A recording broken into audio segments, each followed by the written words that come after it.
Around Dodge City and in the territory on West, there's just one way to handle the killers and the spoilers, and that's with a U.S. Marshal and the smell of Gunsmoke.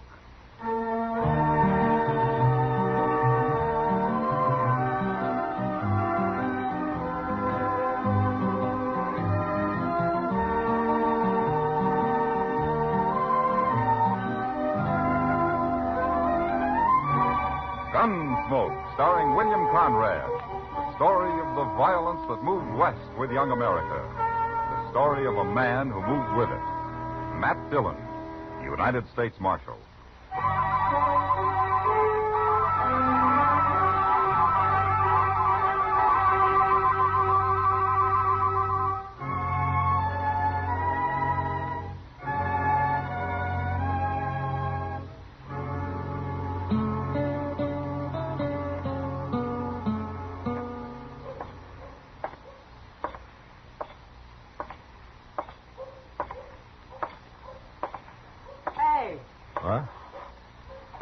Hello, Kitty.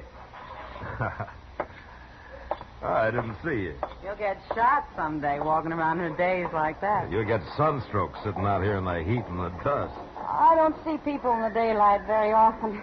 I wanted to find out if they're any different. Sit down. Well, are they? Any different? No. I don't know. But I've spotted a few I think might be sober. That's different. For you, maybe. And I was just thinking, Kitty, there's hardly a man comes to Dodge that isn't looking for trouble of some kind. They call it fun. Yeah, sure. But part of their fun's beating somebody up or shooting him. I've heard of places where the men have to check their guns when they come to town. Ah, that never works. You can always hide a gun. Or a knife. You ought to go fishing, Matt. What? Have some fun yourself. Quit worrying for a while. I'm not worried, Kitty. You know, if it wasn't for all these men stalking each other, I'd be out of a job.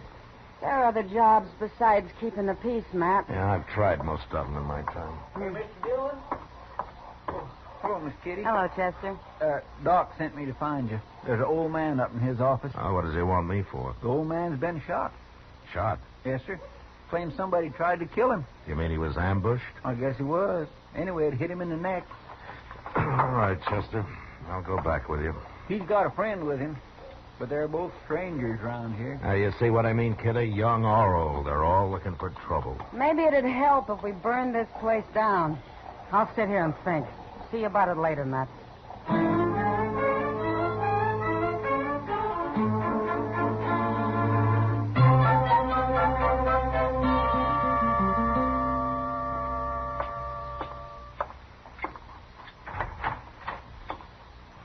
Where's the doc? Somebody come for him. Oh, what do you mean? Somebody come for him. That's what. Said somebody else was sick. You're the man that was shot, huh? We don't need you, Marshal. We'll handle this. What's your name, mister? Peavy. John Peavy. My partner's name's Rives. Milligan Rives, Marshal. You ain't never heard of us. Where are you from? Up north. Sodbusters don't usually wear six guns. What are you doing in Dodge? We quit the land, Marshal. We're going to enjoy ourselves for change. We ain't never going back. No? You're a little old to be making a move like that, aren't you? I ain't hardly 60. Neither is Rives. Mm-hmm. Well, it didn't take you long to get into trouble, did it? We ain't in trouble. Maybe you're not Rives, but Peavy here's just been shot. I told you we'd handle this, Marshal. Ain't nobody gonna sneak up on John Peavy and shoot him. I don't care if she is a woman. A woman? What woman? Oh, you always did talk too much, Peavy. You might as well tell him now. I ain't going to tell him. I'll fix her myself. You'll tell me or I'll throw you in jail till you do. I'm not going to have any women killed around here. Now, do you understand that? Go on, tell him. You already started. Well, all right. She come up the alley, Marshal, next to our sleeping room. and she shot right through the window. Rives seen her running around the corner after. I'm going to fix her good. She's been threatening him, Marshal.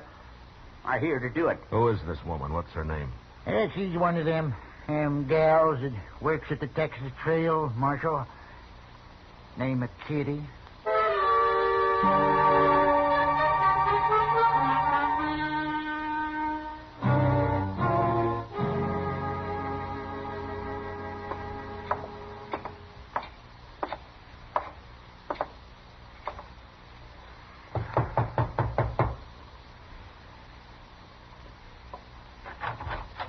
Matt, what are you doing here? I'm sorry to bother you, Kitty. Well, come in. Come in. Yeah. My room's a mess. I wasn't expecting any callers. Well, it's important, Kitty. Of course. What's the trouble, Matt? You know a man called John Peavy? Peavy? Yeah. Yeah, I know him, the old fool. Or did you threaten to shoot him? Don't tell me he's come and complained to you about that. Well, no, not exactly. Well, I told him I'd shoot him, and I will, too, if he doesn't leave me alone, the old goat. He's been shot, Kitty. What? He wasn't hurt very bad, but he and his partner claim a woman did it. Now, they say it was you. Do you think I did it, Matt? Well, Kitty, if you got mad enough and you had a gun in your hand, I'd be one of the first to hide, but to sneak up on somebody in cold blood is... No, you didn't do it. When did it happen? Oh, an hour or two ago. I've been right here, alone. I guess I couldn't prove it. Well, you don't have to, Kitty. Thanks, Matt. The reason I came was to tell you about it and see if you had any ideas. All I know about Peavy and his friend Rives is that there are a couple of old men who've been acting like schoolboys. Oh. Like they've run away and are having their last fling. And I don't want anything to do with either one of them. Well, I don't blame you. But Rives claims he saw a woman down the alley after the shooting. You, any idea who it might have been? No. He's probably lying, dreaming. Yeah, maybe. Well, if you hear anything, let me know, Kitty. And if Peavy gives you any more trouble, send for me. I sure will.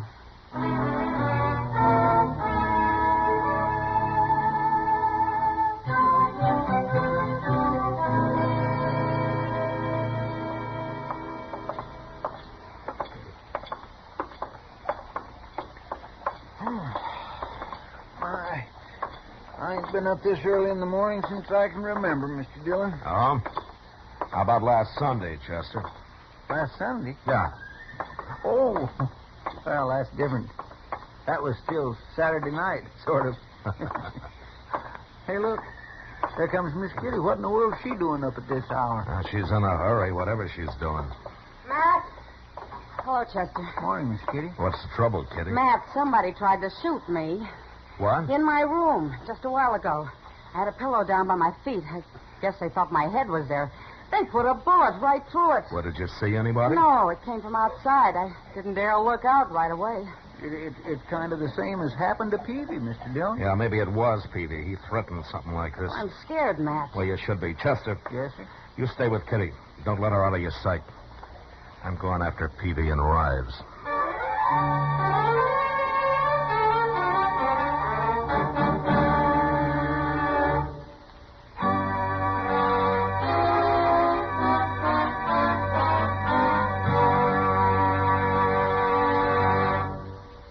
We will return for the second act of Gunsmoke in just a moment. But first, every Tuesday, Pam and Jerry North prove that solving a murder is a family affair.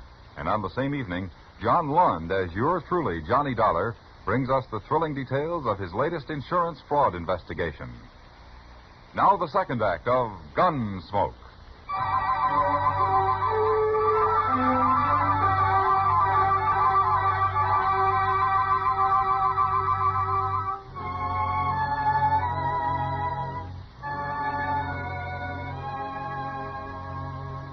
By noon, I'd searched the whole town, and there was no sign of Peavy or his friend Rives. They'd disappeared. And until I found them, I didn't dare leave Kitty where they could get at her. So I had Chester drive her out to a friend's place a few miles from Dodge, and she was happy to go. Now, we didn't have any luck until the next afternoon. Cowboy happened to mention to Chester that he'd come across a couple of drunks camped about a mile up the Arkansas. So I decided it was worth riding out and taking a look. And it was.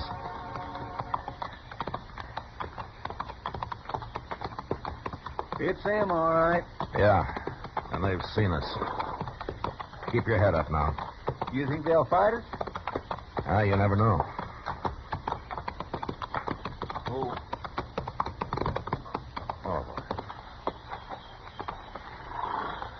What are you doing out here, Marshal? Looking for you? Well, you found it. Get down and have a drink.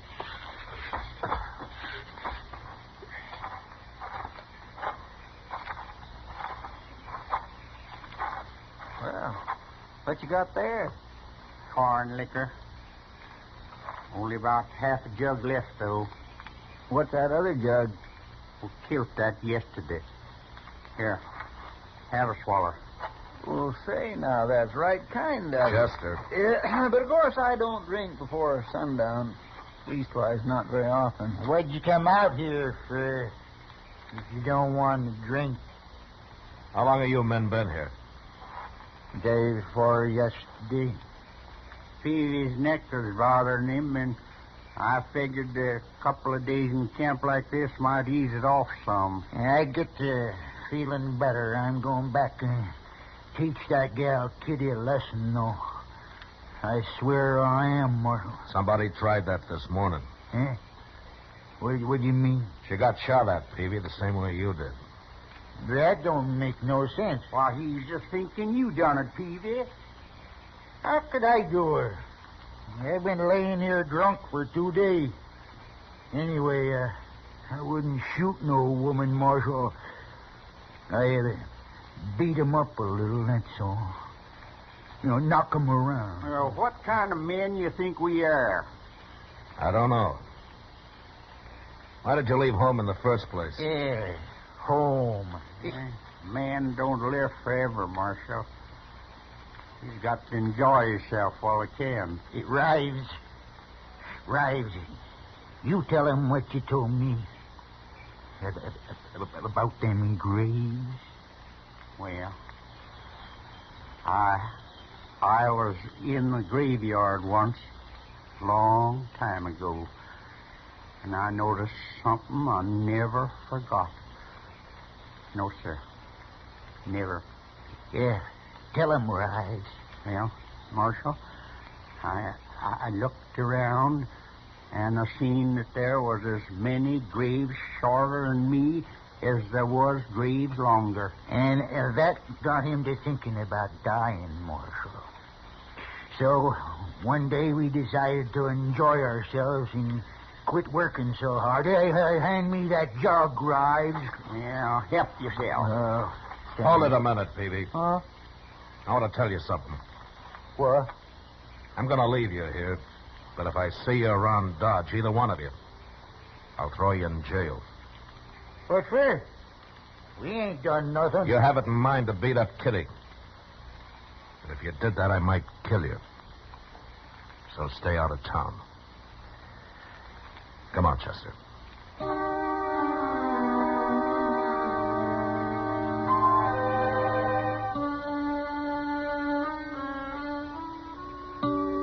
We left them there, passing the jug back and forth across their fire on the riverbank.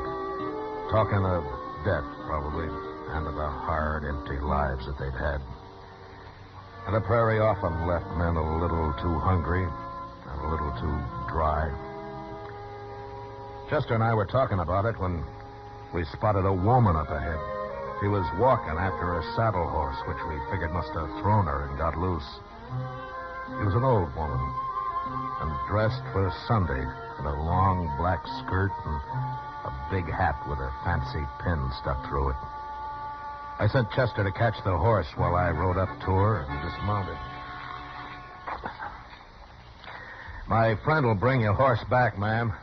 Are you all right? I'm all right. Well, how'd he get loose? Mean critter, he run off. Oh, I see. You live around here? No. If Been down by the river, ain't you? I just came from there. Why? See anybody? Well, a couple of men lying around a fire, that's all. Drinking? Yeah. Yeah, they were drinking. You know them? I might. Are you looking for somebody? I might be. Well, maybe you'd like us to ride back there with you. And I don't need nobody to ride nowhere with me, mister.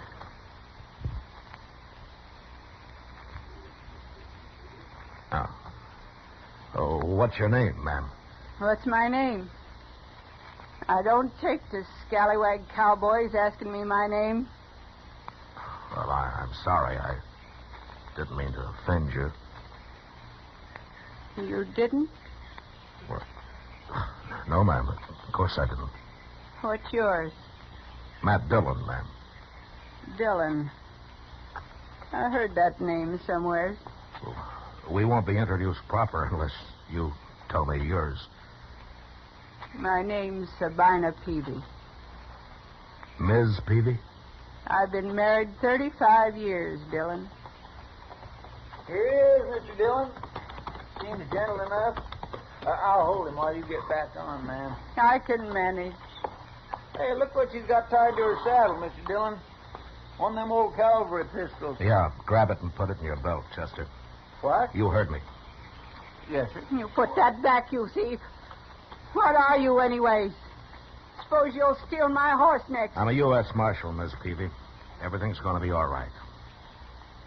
A marshal, eh? I want you to come back to Dodge with me. Chester will bring your husband in. Is she Peavy's wife? You can't stop me, Marshal. Chester, go back to that camp and shoot a hole in their jug. And when they're sober enough, bring them to town. And don't say anything about Miss Peavy. Yes, sir, I'll do it. You're going to be all right with me, ma'am. Well, you stole my gun and you're stronger than me. Guess I'll have to go.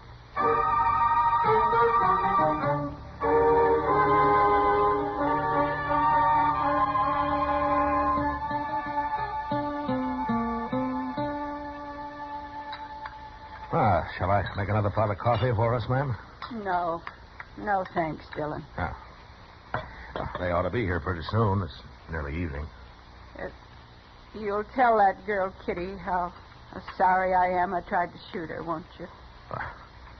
I'm sure Kitty will understand. Imagine me being blind jealous after 35 years. You, told me you were out to kill your husband. Well, if that's true, why would you be jealous? You can be jealous, even if you hate a man, Dillon. You hate Peavy? I didn't know how much I hated him till the day that old fool Rives come by. The two of them rode off together.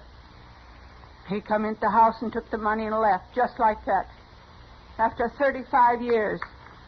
How'd you know they'd come here? Oh, they was always talking about Dodge.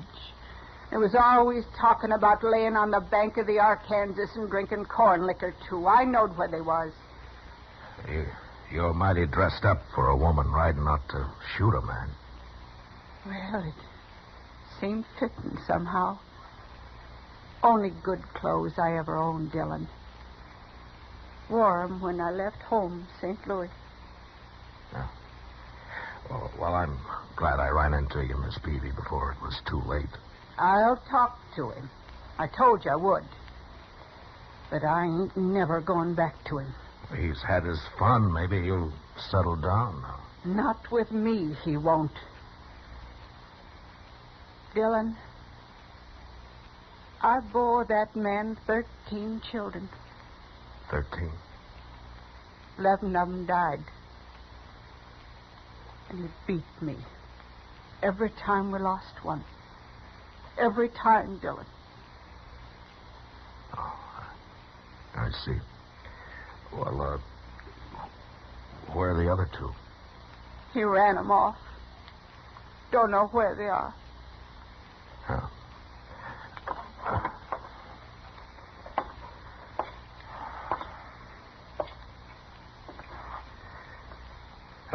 Oh, here comes your husband.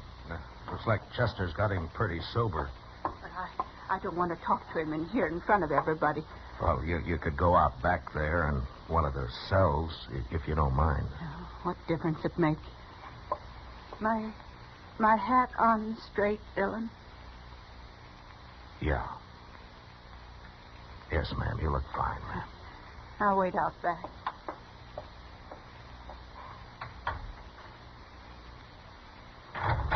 All right, in here. Here they are, Mr. Dillon. Sober as deacons. What's this all about, Marshal? What do you want us for? We ain't bothered nobody. Peavy, you go out back through that door. There's somebody wants to see you. Who? Get moving. No, you stay here, Rives. Go on, Peavy. Well, all right.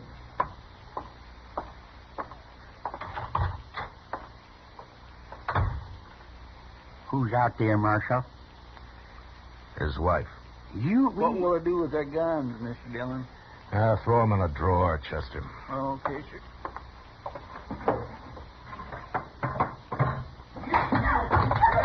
Hey, what's that? He's beating her. Come on.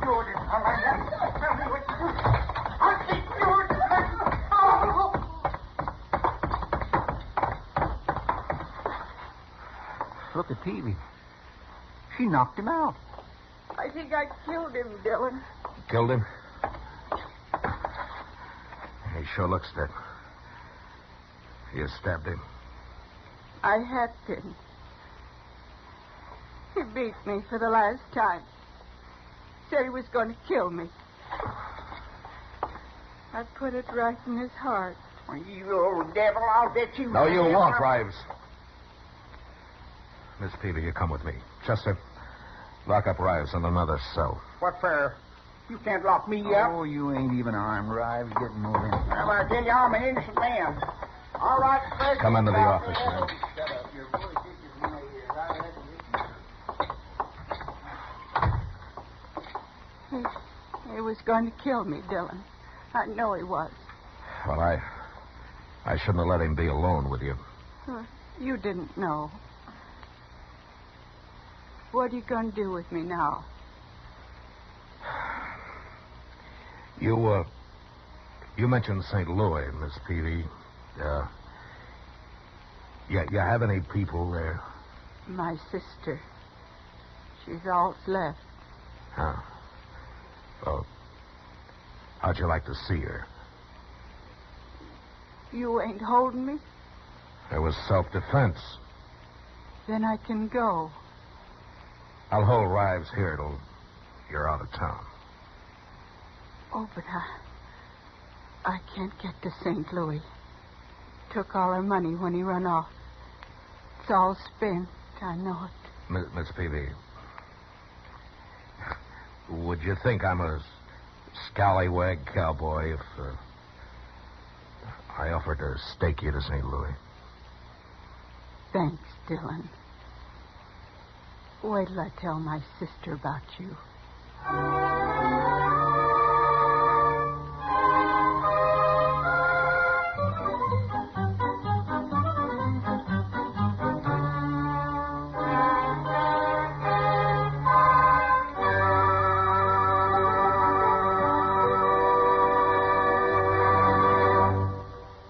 Gunsmoke, under the direction of Norman Macdonnell, stars William Conrad as Matt Dillon, U.S. Marshal. Tonight's story was specially written for Gunsmoke by John Meston, with music composed and conducted by Rex Corey. Featured in the cast were John Daner, Ralph Moody, and Helen Cleve. Harley Bear as Chester, and Georgia Ellis as Kitty. Join us again next week as Matt Dillon, U.S. Marshal, fights to bring law and order out of the wild violence of the West in Gunsmoke.